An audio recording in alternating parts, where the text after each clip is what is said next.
Baddies, this episode is brought to you by M3 is 3D. That's right. M3 is 3D is a company that makes 3D printed figurines, much like these heads that hold our beautiful headphones. They also make Dungeons and Dragons figures, dice organizers, all the things to make your nerd life easier. This one is specifically a Sauron 3D printed graphic head, and I love it so much because I'm such a Lord of the Rings nerd. So And this is an alien. yeah, so check out m3is3d.com. Use promo code ICBTB for 10% off at checkout. Yep. And yeah. That's enjoy. it, guys. We got a sponsor, believe it or not. Yeah. Enjoy the show. It can't be that bad, oh, it can't be that bad, oh, it can't be that bad, oh, it can't be that bad, oh, it can't be that bad.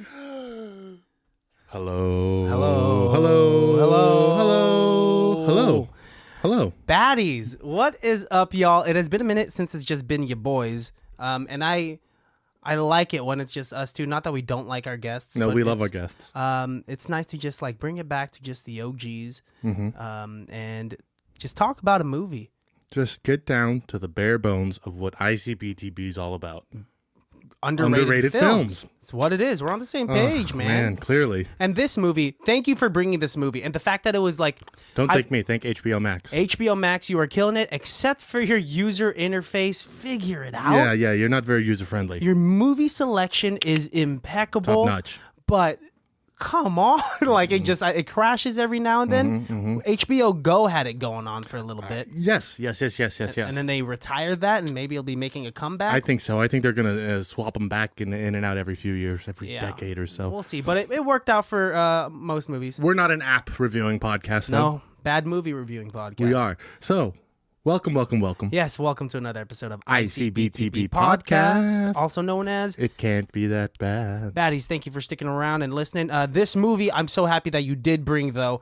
I've been eyeing it ever since it did come out last year. Yeah, for sure. And my brother told me to just watch the first 15 minutes, which I did last year. And I was like, oh my gosh, this is crazy. But I never had the chance to go back and revisit it. Cool. And so I did, and I'm glad. Spoiler alerts ahead, because there are actual like good twists and turns in this that we don't want to spoil. For sure. So this is your warning, baddies.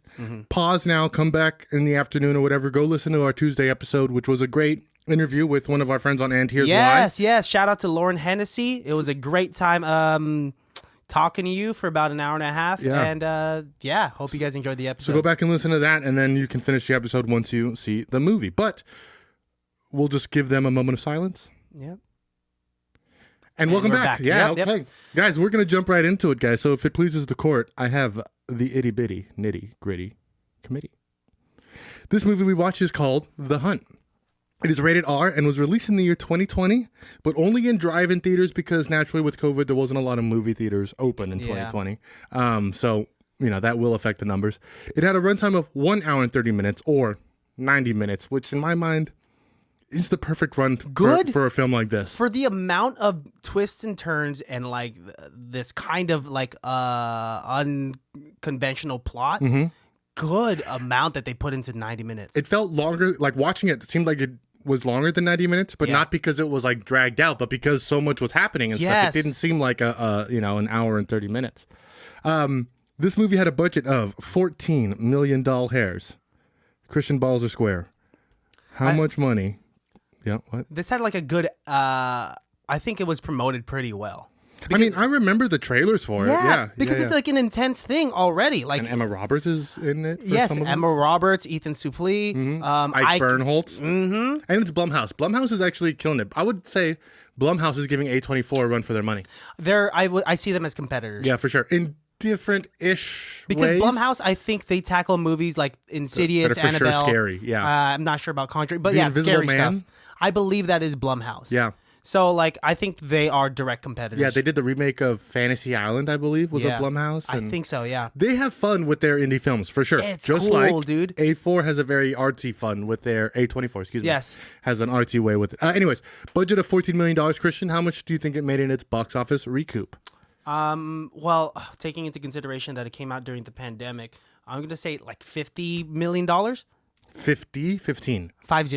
It made $16.2 million. Really? And, but again, because it was hurt by, not having a global release, and then now it's on HBO, I have a feeling the streaming numbers are going to be a lot better. I feel like 2020 made cult classics. Yeah. Right? All the movies that did successful in that, only a handful of people are really going to like, but in like 5 years, everybody's going to be like, Zack Snyder's Justice League is perfect. And you're going to be like, really I told you. Well, let's jump into the rest of it. Yeah. We mentioned a couple of the actors, but, before we get there, I will just read the synopsis. So many actors in this. Synopsis. Damn it, Google. Why do you have to fuck everything up? Sorry, Mr. Google. I don't mean to take it out personally on you. Christian, this movie has a rating of 6.5 out of 10 on IMDb, a 58% on Rotten Tomatoes, and a 50% on Metacritic. That's actually pretty surprising. I wonder if this movie got hate because people just saw the trailer and then went and voted and didn't watch the movie. Well, I think because it wasn't exact. It wasn't what they thought it was going to be. Yeah. Because it definitely surprised me. So I think there is a portion of people that are just like, what? I came here for this, and now it's not that. What percentage of Google users do you think approved of this film? 87%. 75%. That low? Well, Are you kidding? Please don't get mad at me. I'm just sorry. I'm just reporting. I didn't mean to be rude and point my fingers. I'm just doing my job, sir. Okay. I'm so sorry. Keep reading. My bad. I'll give it a thumbs up now if that makes you feel better. Bump that shit up, dude. You know what? Synopsis coming at you. Right at you. 12 strangers wake up in a clearing. They don't know where they are or how they got there. In the shadow of a dark internet conspiracy theory, ruthless elitists gather at a remote location to hunt humans for sport. But their master plan is about to be derailed by one of the hunted. Crystal turns the tables on her pursuer. The hunted become the hunters. Every single time you add that laugh, that's like close to your natural laugh. I want you to know that. I know that was a fake laugh, but it sounds very close to some of your actual laughs, dude. I can neither confirm or deny. We have over 100 episodes that can confirm it. Or deny it. I mean, who's to say? The episodes and all the... Anyway. Agree to disagree. Sure. Let's jump right into it, Christian. All right, real quick before we do, another shout out to our producer, Alan Boo, who once again could not be here, but is just so down to watch these movies and take really college level notes. I never took notes this good. This is great. It's with great bullet points. He has links to pages that have more information. Yes. Alan, I love you so much. And if you keep doing this for us, oh my gosh. Yes, and Alan, I recently learned what your middle name is. It's very shocking. Yeah, shocking. Not what I expected. I would have expected a far different name, but we won't put it out there because then people can know your whole name. But anyways, so the movie begins, and we kind of see an over-the-shoulder shot of who we later find out is Athena, I believe. She's texting her friends, and they're having this great group chat about how they're gonna go. You can tell they're close. Yes, because they're saying some outlandish shit. Yes, and they're talking about something that clearly they've set up and planned, and they're like, they have a weird thing going on, so they're already setting up this game, so to speak. Mm-hmm. Cut to an airplane scene, and Dennis from It's Always Sunny in Philadelphia. Yeah, man, is sitting there. Whose name in this movie is Richard because he's playing a dick. Nice. Yeah, and he's an asshole. He's talking about this expensive champagne that was there was only 3 or 4 available on U-boats during World War II. On the ship called the Heidsieck? Yes.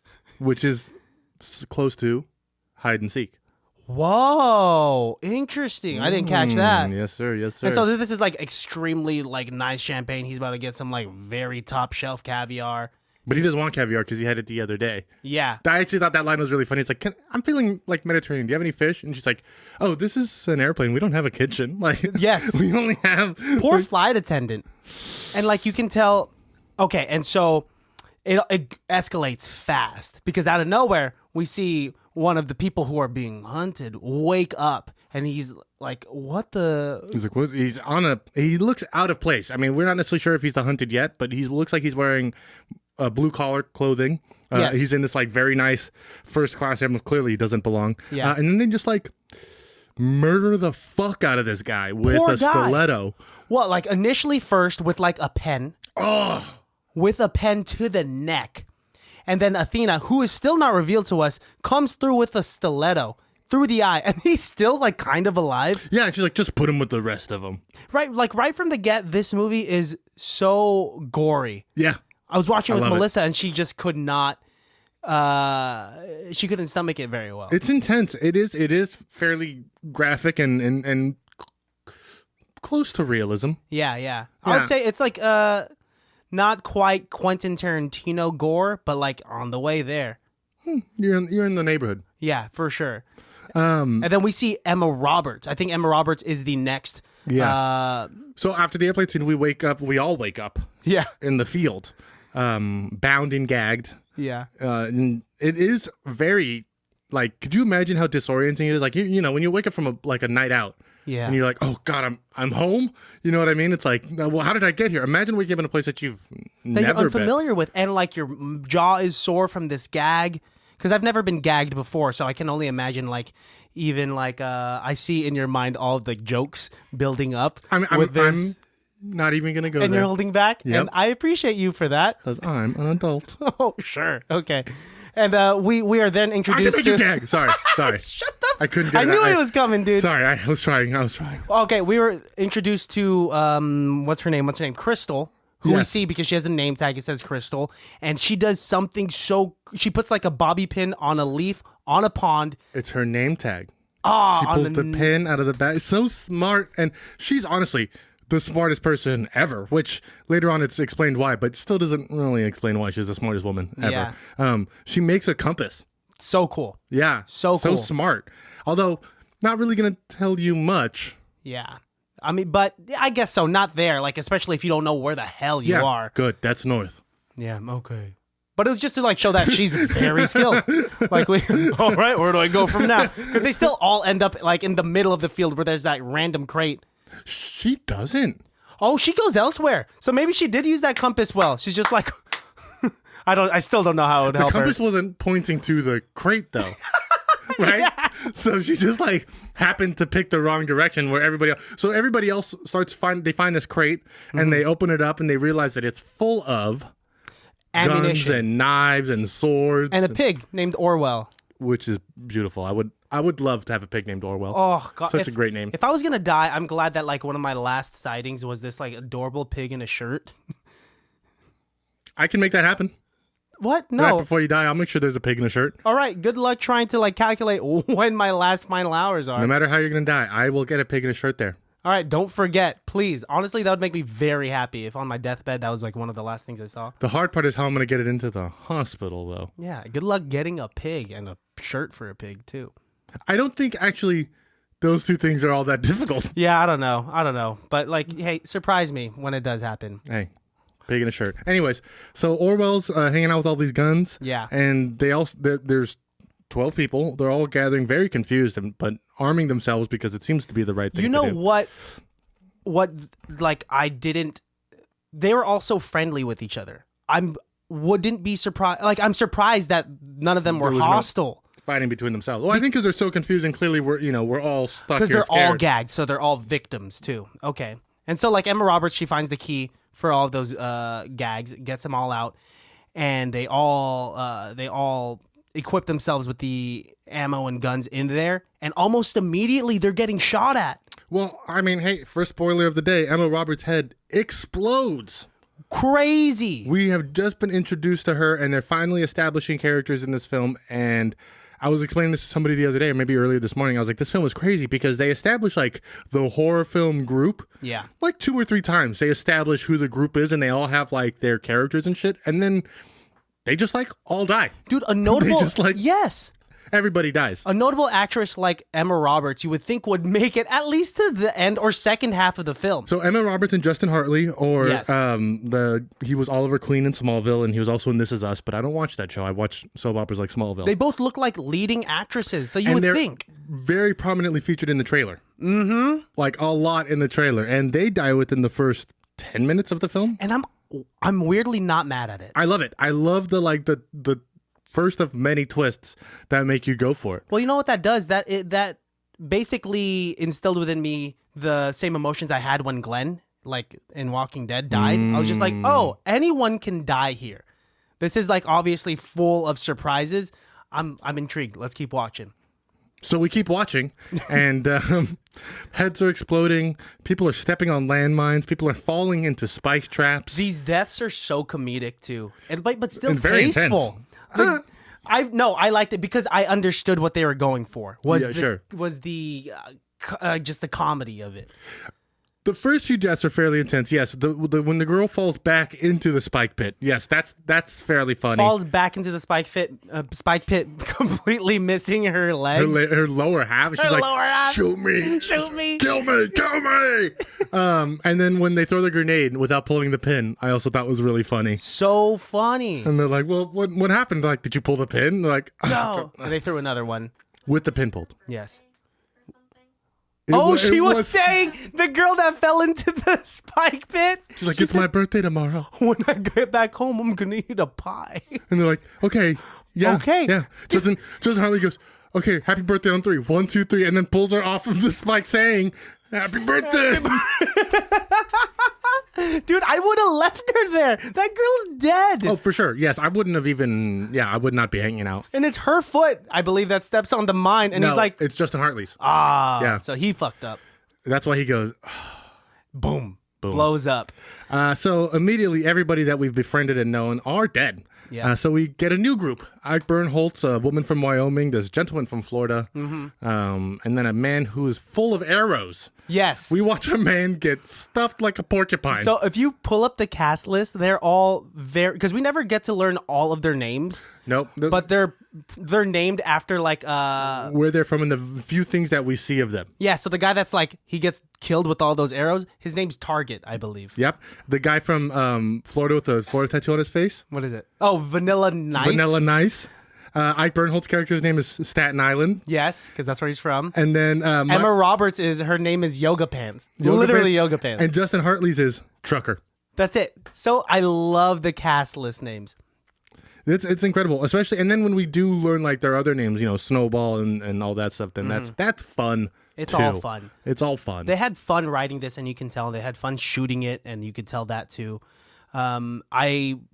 I think one of the first twists that we find out is the gas station. Yes. I'm sorry. That was my favorite. Like, way someone to cough. I'm sorry, but if I was at your deathbed holding a pig in a shirt and you coughed like that, I'm gonna laugh, man. Please laugh at my death, no matter how it is. I would just make sure you laugh at my death. Okay, well. As soon as they tell you, hey, Alex is dead, just be like, that's all I'm asking for. He's what? Tell me, say what? Okay, so yes, they Wyoming girl, Staten Island, and Vanilla Nice make it to Ma and Pa's gas station. Yes, and they're not trying to rob the place because they do seem like nice, homely, older people. Yeah. But they do try to get out, and they call, the police, and they're trying to get out, and Wyoming is stuffing her face with donuts, and then they say Ma and Pa say that, hey, we're in Arkansas. This isn't Arkansas, because that's the first thing they ask when they get inside the gas station. Where are we? Yes, and so they say Arkansas, and Wyoming starts choking, and she's been poisoned by the donuts. Yeah. And then they do this weird, look over at Ma and Pa, who are now wearing gas masks and holding a smoke grenade. And they've turned into, mega assassins. They just, throw this poison gas out. They pull a sawed-off shotgun. Shoot both barrels into Ike Bernholtz. Flies. And so, again, established group, completely wiped out. Done. I thought Ike Bernholtz was at least gonna make it to the second half. I seriously turned and I was like, I think Ike Bernholtz is gonna be good for him. He's gonna be the lead in this film. He's always the best friend or something, right? Yeah. Nope. No. He dies right away. A total of about 5 minutes in this film. Most of the lines of those people, though. Yeah. Of the 12, I would say, except for maybe. Because he does talk a lot. He does quite a bit. He does. Right when they walk into that gas station, you see the TV's on too, and it's a polar bear on a melting ice cap, and it's about climate change. And we find out that that Ma and Pa, right before they kill these guys, say climate change is real, fuckers, or some shit like that. So they drop these little weird little jewels of neoliberalism throughout that scene, where we're finally starting to realize that the people who are doing this hunting and the people who are part of the game, so to speak, are this hyper elite neoliberal class that has like switched on like the morality of like what's good and being wholesome. Yeah. Right? Everything from like in the beginning, he's like, I bet you he says the N-word, and like not even in private, he says it on Twitter. Yeah. You know what I mean? And he's like, tweets it. Yeah. He's like, and he's like, those people don't like that. And she's like, those people? And he's like, black people. She's like, African American. No, it's okay that we could call him black. No, and who told you that? And he's like, NPR. And she's like, who's run by white people? And he's like, yeah, we're white the worst. People. We're the worst. This is why I think the writing is so incredible. It's effective in the sense that it is witty, it is quick, and effective. Yeah. And also, it's making you think, because now we are believing, okay, these are neoliberal elites, and I'm now observing that, okay, the people who are being hunted, they are caricatures of those that we think are like far-right conservatives, right? And I think people from Florida. And people from Florida. And then there's actually a guy from Florida.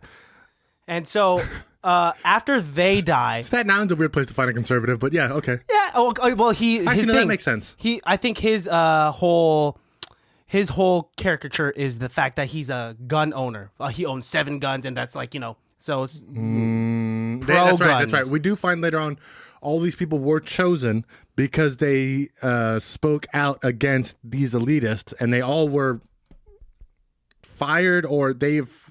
Yeah, that's like, we find that out. That's a big twist. So sorry. No. We didn't reveal it all. So the clerks kill him. They're cleaning up, and then they get a radio call. Yes, real quick. The clerks, since they're they're like climate change is real. Mm-hmm. The whole irony of that is that they're using like mustard gas or whatever the fuck. Yes. To like kill these people. Yes. And they run a gas station. They got to make their money somehow, my friend. They're also selling cigarettes, kind of. Yes. So Snowball shows up, aka Crystal, and she walks in and she says, "I'd like a pack of lights, please, cigarettes." Yeah. And they go get her. Like, okay, sure. And she pulls out this money and she goes, "Hey, where are we?"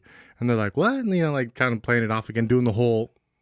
Yeah, they have like a again. Script. Yeah. And she says Crystal's like Crystal pulls out like a certain amount of cash for some cigarettes. $20. Yeah, they say you're in Arkansas, and gives $20. They give $10 back in change. $10 and some coins, and then she's like, she grabs her by the head and slams her down. Yeah. Starts beating the fuck, jumps over the counter. It's fucking awesome. This is when we meet like how fucking insane Betty Gilpin is. Yes, like she is unhinged. She is so good in this movie, and I like. You fucked up, bitch. Yes, cigarettes cost $9 in Arkansas.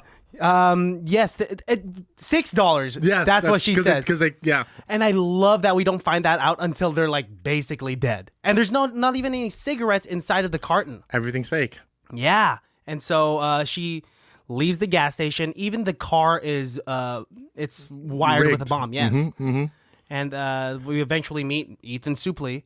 Or what was his name in Boy Meets World? I can't remember, but he was the big bully. He was the big bully. Basically, he played the same role in almost everything that he was in the 90s. And but grown up, and now he is like extremely buff, and he has his own podcast called the American Glutton Podcast. Oh, cool. Yeah, dope guy. We just want to shout out real quick. We have a new sponsor on the show. We have our friends over at wildheartstones.com. Sorry, Kyle. Kyle's one of my friends. She runs this company, and she sells gems and amulets and talismans and bracelets and sage and all of your good foo-foo-y stuff that you guys all like. It's honestly really cool stuff. This website, beautiful gems, beautiful stones. The interface on this website makes it very easy to see exactly what you're buying.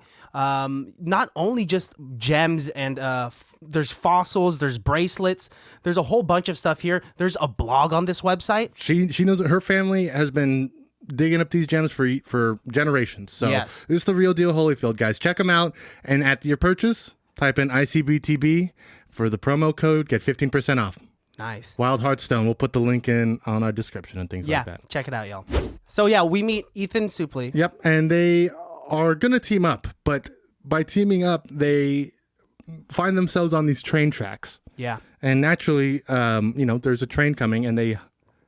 This part was crazy. So they get into one of the carts, they jump in, and they find this this immigrant family there. And so Ethan Suplee is he's very paranoid. Hates them. Dude, he says, I know what you guys are. You guys are crisis actors. He's like, they have a baby. He's like, it's a crisis baby. And like, I didn't know what to believe until like they get stopped by like a bunch of military officers. Like by literally the Gestapo from 1942. That's it looks what it like. seemed like. It seemed like the SS was pulling them off the train. Yes. And I love like this movie and the last one we saw, No Escape Room, when they go and No Escape. It's No Escape. When for whatever reason, I love when Americans are in like a fucked up situation. The first thing that they do is like, I'm an American. The first thing, yes, he is clearly the foreigner here. It's okay, guys. I'm an American. And all these people are speaking, Bosnian or whatever, Croatian or whatever. Yeah. And they're just like, what the fuck is this guy even, like, we don't know what this guy is saying. And and he was trying to out the guy in the train that he was calling a crisis actor. Yes. And these military officers they're not believing him at all. This part made me shit bricks. Yes. Because when the military turns around and walks away, the crisis actor turns to him and says, But they're not believing you, Gary. yeah, he's like, I don't think they're going to believe you, Gary.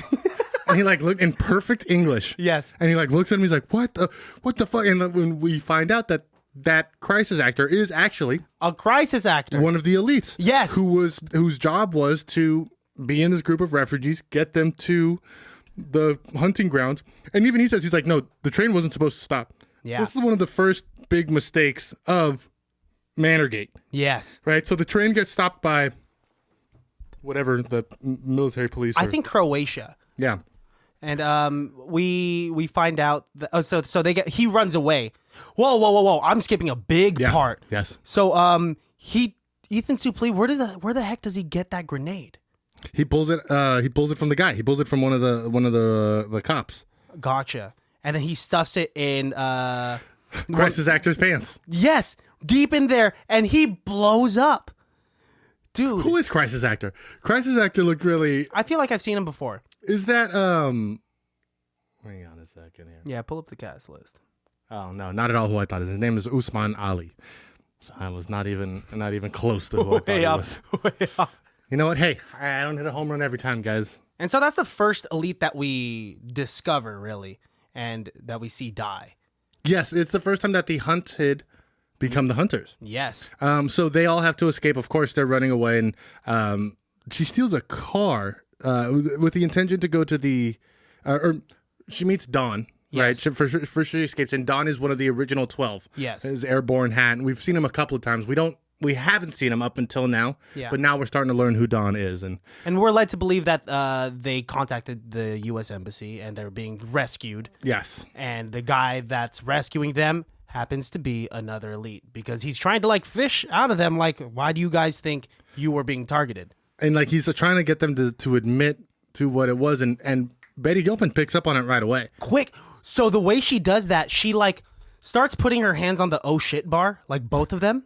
The oh shit bar? The oh shit bar. Is that what it's officially called? That is if you open up the OS bar, like a Honda like manual. Yeah. Pretty sure like on page 47 when it shows like a diagram Chapter of 14, oh shit bar. Yes, that's what it's called. She pulls her entire body weight up and kicks the driver out of the car, gets in the driver's seat, backs up and runs his skull over. And poor Don, freaking the fuck out, has no idea what's happening. I mean, no clue. He's actually now scared of Betty Gilpin, right? I would be too, because he's just watched her murder this man. And then she explains to him like, "Hey, no, he's part of it. This is, there's something worse going on. We're not going there." And they do the right thing. They take his gun and stuff his body in the trunk. Perfect. You know what I mean? I think that's what you do when you murder. Stuff it back in the. I would have just left it out there. Like I'm just no body, no murder. I guess. Oh, because maybe all the elites are watching. So they're for sure watching. I mean, they have drones and they own the whole area. Apparently, like it's very interesting what we find out later. Cut to the inside of a bunker. Yeah. Where all the elites are being trained and they're looking for the hunted. Right. So Richard's in there. There's the Archer girl. She's in there as well. Yeah. And then they're also in there with their consultant, a military man who we find out later was like just in the National Guard. Not to diminish the National Guard, but He was over here saying like, yeah, like this is how you fight and do this stuff, and it's like he didn't actually fight. That's the whole thing in the movie.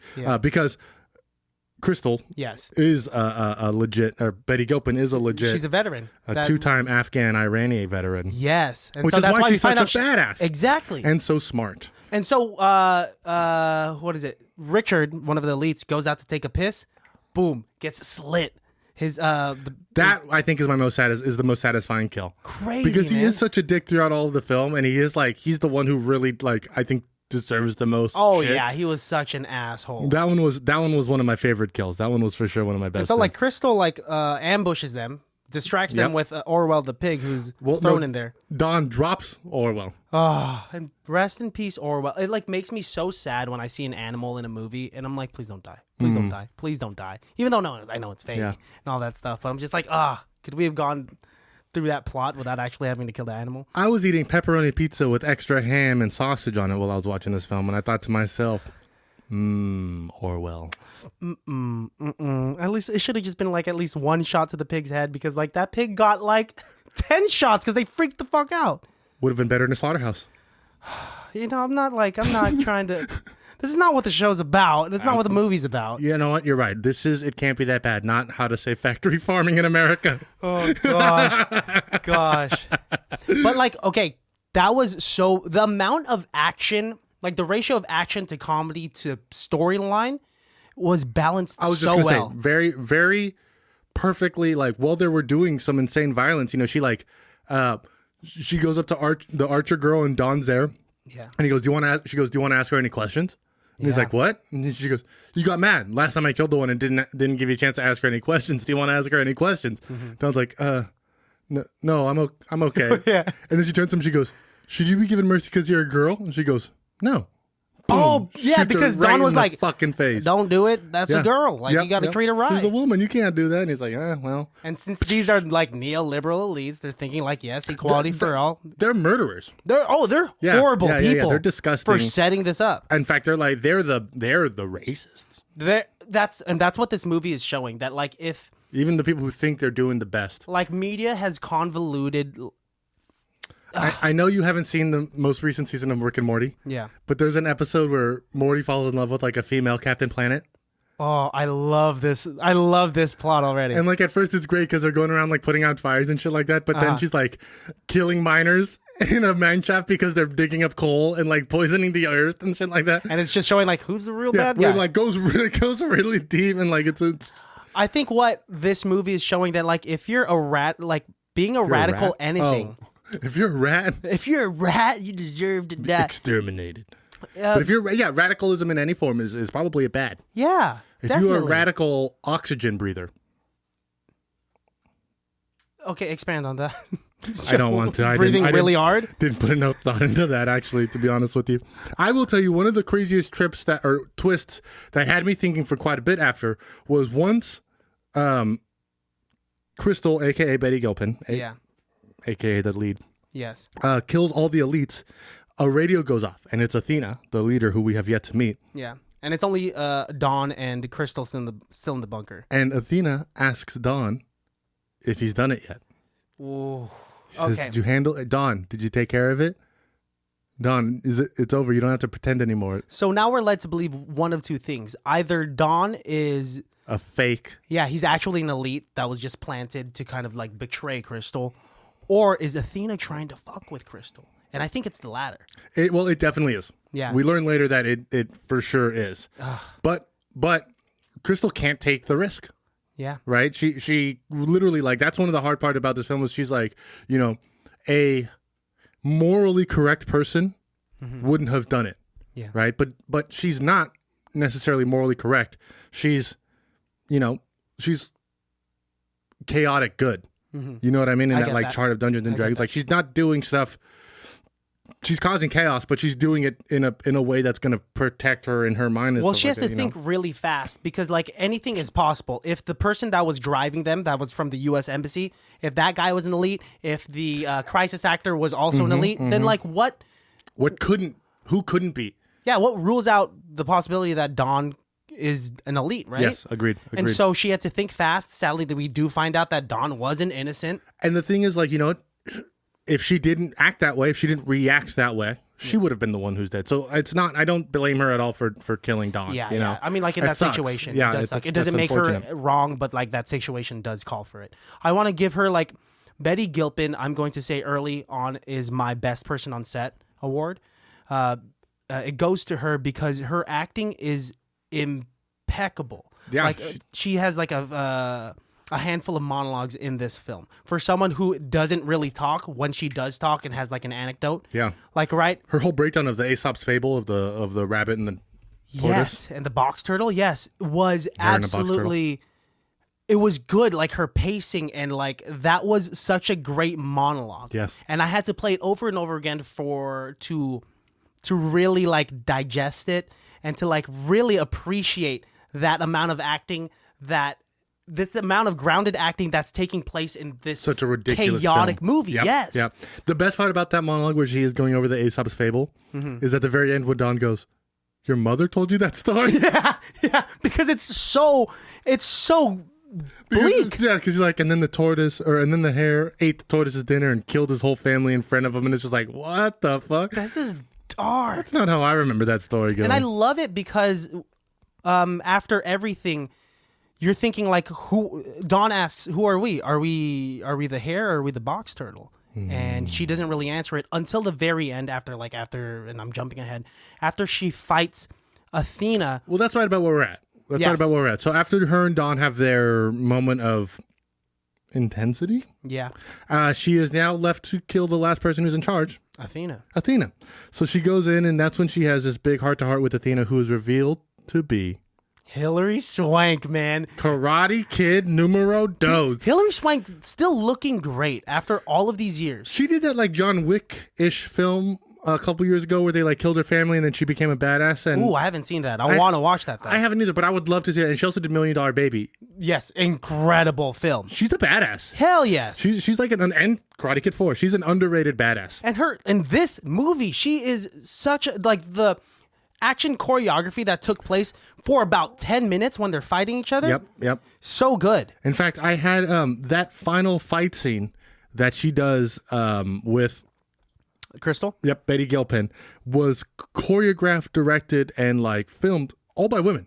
They had a crew of women who set that whole thing up, and it was such an incredible moment in the movie and done so well. You know, I think we often see stunts like that and often see action movies like this and accredit it to, men, and really think of like Bruce Willis right away. But like, no, like these two women, Hilary Swank and Betty Gilpin, fucking killed it in this fight scene. They did a very realistic, a very graphic, a very violent scene that wasn't even like over the top. Like it wasn't such They were able to weave in some pockets of comedy within there too. They pulled the Spider-Man banter where like in between punches they're like, it's like 1 minute, just 1 minute, okay. Yeah, they crashed they crashed through a pane glass window and they're both just like just let me catch my breath for a second. And then like Hilary Swank is about to be thrown into a door that has glass in it, and she says no more glass, and opens the door, and they continue the fight in the kitchen. So and like acted so well within that action choreography, like that's so masterful. It is so good, honestly. Like that's what I love about movies, is because in real life you don't have time to think that fast, right? But in movies you can be like, no more glass. No more. You could write that in, and like we could all enjoy it to that extent. And the fighting was in the way that. So Hilary Swank like stabs her with what kind of blade was that? And that gets stuck into Crystal's gut. Wasn't that a wine bottle opener or something? Something like that. But then the way that Crystal kills Hilary Swank is she like grabs her and stabs her with that blade that's already inside her. It was the blade from like a food processor. That's what it was. So it had like two sides. She stabs her with it, and then Betty Gilpin, like a fucking champ, pulls Hilary Swank onto her and stabs her with badass fucking kill. And then, and we'll explain something later, but then as she's laying there dying, she gets up and she goes and eats her fucking dinner, just like in the Aesop's fable that she told earlier. She's the hare. She's the fucking hare, because she knows she's the best and everyone talks shit about her. Yeah. And it's really good. There's about 4 or 5 levels of twists for each character. Yes. That aren't really explained until about the final scene. When they finally kind of lay everything out for us to see. Very well done. Very masterfully written and paced. This film is so good. It'll be written off as conservatives will hate it because they think it's about like the conservative rich who are doing shit like that, but it's actually not. It's actually about like the neoliberals who are doing that shit, but they're also not being good to conservatives. Like they're just pissing everybody off. I think radicals definitely, or like anyone that leans hard onto either side of the spectrum. Ethan Suplee. They took like a weird thing against podcasters in this film. Because basically Ethan Suplee, he yells like when he's saying like, I'm an American, I have a podcast. Like and we find out what type of podcast he has. He's like the kind of conspiracist. He's got like an Alex Jones show. Exactly who I was going to compare him to. And so... But they all have some sort of outspoken... So we find later, all of the 12 hostages have some sort of outspoken belief that they've put out in a public forum that was so egregious in the neoliberal mind that it got all of these elites fired or removed from their position, or it was they had that to text step thread down. that got leaked. Yes. The text thread that we see in the beginning where they say, "Oh, can't wait for to go to the manor this weekend. And we're gonna go slaughter some deplorables," which is a nod back to Hillary Clinton calling Trump supporters deplorables. Yes.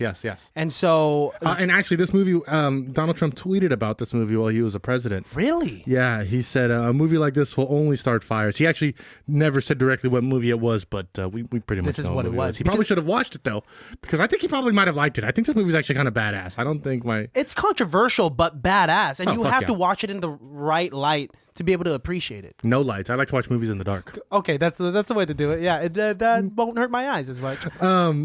So all these people have spoken out in different ways. I want to know what like Trucker said. I want to know what like Emma Roberts said. I wish we could like find their websites. I guess they didn't want to like spend. They could have. They could have for sure. And we also find out because we never find out why Crystal is mixed up in all of this mess, because she doesn't seem like. It's never revealed where she lies in the political spectrum. Where with every other character that died and that was hunted, it's kind of obvious like where they kind of lie with their political beliefs, and especially like with the neoliberals, we know that they're very, very, very far left with how they overcorrect each other with anything. Like one of them was wearing like a kimono, and I think Richard was like, "Are you wearing a kimono? Because that's appropriation." Yeah, it's nothing. Nobody's right. Like you can't do anything right to. At other people, right? There's always somebody who's going to take something the wrong way. And so Crystal surviving toward the end, in this YouTube video that I watched to help reiterate like what this movie kind of meant, they said that since her stance on politics is kind of more ambiguous, it's safe to assume that maybe she's just like more so in the middle, and she was the only one that survived. Well, and according to Crystal, the Crystal that they're looking for wrong Crystal isn't her. It's a different Crystal. She's known that Crystal was growing up in her town. She knows her, like, they have the same name. Of course they have the same name. Just the other day I was at a store and they asked this guy, "Oh, what's your first name?" And he goes, "It's Alejandro." And they go, "Oh," and they like go to pull up his name, like, "Which one?" And he's like, "What?" I was like, "Oh, my name's also Alejandro." It's so rare for me to find another Alejandro. In fact, I was just telling somebody the other day, I was like, I've never actually met somebody who has Alejandro as their first name. Like, it's very rare when I meet someone. And when I do, it's like, that's my tocayo. You know what I mean? You know, like, had a best friend before you whose name was actually Alejandro? In the 6th grade. To kill him. No, he's a great guy. He makes a lot of bread. Kill him. He makes a lot of money? No, I definitely have to kill him. No, like he actually like bakes a lot of bread, so he's a good guy. He's a good guy. Let me try the bread before I kill him then. Okay. Then we'll decide. Couple of things that I do want to touch on real quick because I love this film is a couple of the allegories that they make to Aesop's Fables, to George Orwell's Animal Farm, very prominently is gone through. Because Athena keeps calling her Snowball. And so Crystal's like, "Why do you keep calling me Snowball?" Well, and also Ma in the gas station, she makes a quote of, "Will there be sugar after the rebellion?" Did you remember Animal Farm? You remember the whole thing about how they filled the sugar barrels with like sand and then put the sugar on top, or like and then put apples on top, so everybody thought that they had all this food. And so like small little things like that, just like quick little nods to Animal Farm, which is such a great book. And the pig named Snowball. The pig's name? Oh, Orwell. You're talking about George Orwell. Exactly. Yep. And so in the book, Snowball is viewed as an idealist, and so Snowball's the Lenin Trotsky. Yeah, and Athena calls her Snowball, and Crystal says like, "Why are you calling me Snowball?" And then Hillary Swank's like, "It's a reference to Animal House, Animal Farm, or Animal Farm, Animal House with John Belushi." Food fight! Honestly, I wouldn't mind watching the Animal House Hunted game. Yeah. But Athena or Crystal says no. Like I know what it's from. Yeah. But why am I Snowball? Snowball is seen to be an idealist. So on and so forth. Yeah. And Hilary Swank's just enamored at the fact that this girl read who's supposedly stupid, one of these deplorables who doesn't know anything. Who's like blog handle is Justice for Y'all. Who is the other Crystal, right? Well, and you know what? Like, that's one of my favorite things. That's why, like, I like reading, you know, classic literature and knowing a lot about these stuff, these older books and things like that is because, you know, people who read those things and, like, have it memorized are, like, assholes. Almost all of them. That's why, like, people who have read all of the Shakespeare and, like, reference Shakespeare on, like, a regular basis, you're like, you're a fucking douche, man. Like, hey, I've also read Hamlet. It means nothing right now. Yeah. Like, you're just because your dad died doesn't mean you're going to see a ghost. Well, like, a lot of, like, douchebags, they'll, like, try to reference these hyper-specific pieces that are representative of being like a higher tier because it's so classy. It's so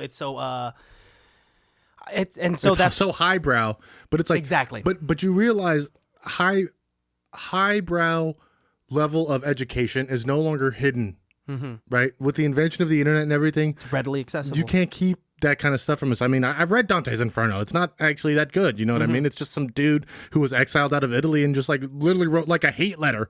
And it's just like, oh yeah, this is classic literature. Like you guys are really bad at this. Like, so people are very extremely condescending when they know that stuff. And so that's what these hyper elites are. Which is why I like to read those things. So when those things come up, I can always like fuck with people and be like, I don't think that's really what it's about. Like you guys, you know, like Good Will Hunting. How do you like them apples? Boom, right? And people don't even like know that that's where it came from. Like, what do you mean, Matt Damon? Like, what? So I meant the whole scene when he's talking about the guy who like quoted a single page from a book. Oh, you're talking about specifically that. And Matt Damon was like, hey, I've also read that book. Yes, and so was able to prove to that guy that you're a fucking asshole. I'm educated. I'm actually way smarter than you are. He's just a janitor. Mm-hmm. Or was that A Beautiful Mind? No, he's a janitor. Okay, good. You've already said your best person on set award. Yes. In fact, I had mine loading up. So just give me 1 second here.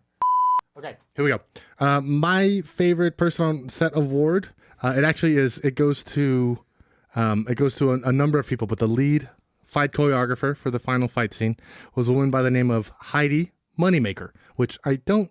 Now that I'm saying it out loud, I don't know if that's her real name, but Heidi is my mother's name, and nice. I love money, so Heidi Moneymaker is my best person on set award. Also, fantastic fight scene, Heidi. Incredible. Great. Incredible fight scene. I said it was 10 minutes, and that's not really far off. It's almost it's almost literally 10 minutes long. It's an action-packed fight scene that is very realistic, very violent, very on brand. It's well done. Great violent film. Great violent flick. Yeah. If you had to rate this film, Christian, what would you rate this film on a scale of 1 to 5? Honestly, I'm going to give it a 4.5 out of 5.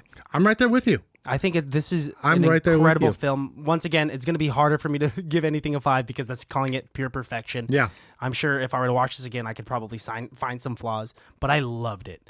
The twist, it's like the first time you watch Ocean's 11, right? And then you see the twist and you're like, oh shit. This is great. It's really good. And then you watch it a second time and you're like, wow, they really set this up from minute one. Like they you know, when you watch a thriller the second time, that's one of my favorite things is because, you know, you get to see all the little things that are laid into it. Like, I didn't realize that Crystal's name was Crystal until the second time I watched it. Yeah. So I only knew her as Snowball. Mm-hmm. That's what I mean. That's what she's slated as on the cast list. But you're right. She takes the name tag off and we know who she is. And then later we do find out her name is Crystal. Yeah. You know, so. Really small things. Like, this was... the attention to detail and like the pacing was really good. I was never bored. Like again, 90 minutes of perfection. Truly underrated. I know that there are a lot of movies that we've tackled on this podcast where we're just kind of like, man, that was a tough one to like review and try to defend. This one was like an easy one to get through and to defend. And talk, yeah. I mean, every scene has something to go. I'm honestly, guys, 50% on Metacritic it's shocking. Again, I don't know if people are watching and voting or just voting and not watching. Yeah, I mean, and maybe... Or maybe they just don't like the hyper-violence. Maybe we are just, you know... And they don't like what it does, how it's... satires violence. It satires violence, and also it's saying something about, like, socio-political shit going on in today's climate, right? Socioeconomics. Yes, so, hey, everything, it's just... I don't know what I'm trying to say over there. You know what? I'm burned out at this point. Here's how we end it. I'd like you to clearly define your top 3 biggest political beliefs that you find polarizing in this nation. No, dude, I'm going to wake up tomorrow with a fucking gag because someone in the government's listening, and I'm going to be like, my head's going to get popped. I'm not going to survive. I like how you think the government is like kind of like the mafia in Godfather, where they put like the horse head in your bed and you're like, ah! Except it'll like just be the gag. You see the gag and you're like, no, they found me. Dude, would not be surprised. Have you seen Saw? No, I haven't been, but I've been on a seesaw. Okay, I'm not mad at that joke. That's a good one. Thank you. Thank you. Go. I'm out of jokes for the next week. I've had some really good ones today. I'm done for the rest of the week. Yeah, dude. I was listening to Rick Glassman's podcast, and he says he only has about like maybe 1 hour of just being on it. And then the rest of the 23 other hours, he's just like not on it.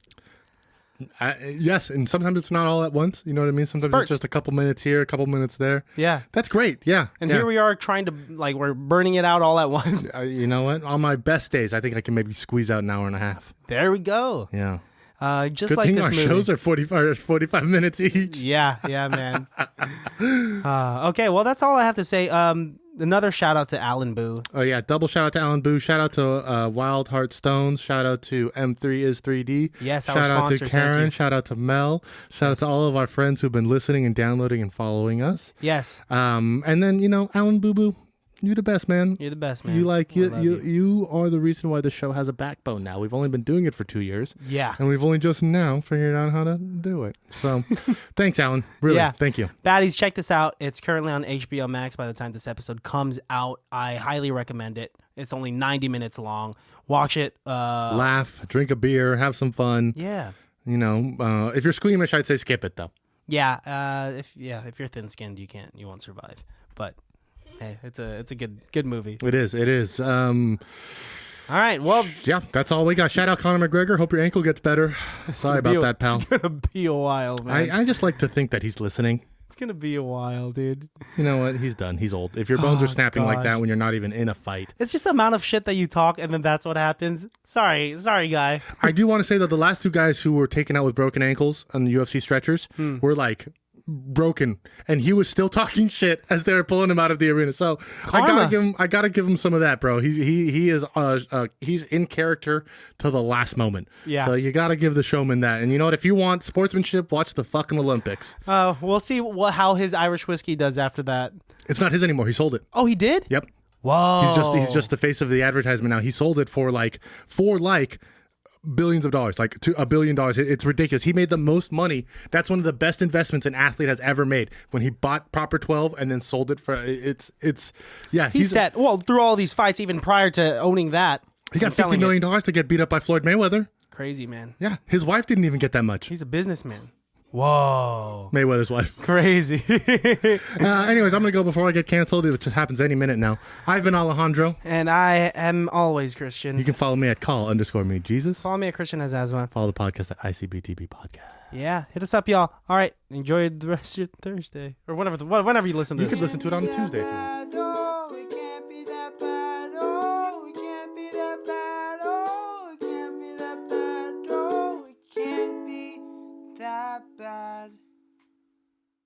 Baddies, thanks for listening to the show. Hopefully you guys enjoyed it. This episode was brought to you by companies like M3is3D.com. Be sure to check them out. All the links that you need to find them are in the descriptions below. And be sure to check out ICBTB.com to get any of your merch that you want from us, or to check out episodes on any other platforms, streaming platforms, or YouTube. And be sure to hit us up on our socials. Email us and DM us on Instagram, and we'll see you guys later. Take it easy.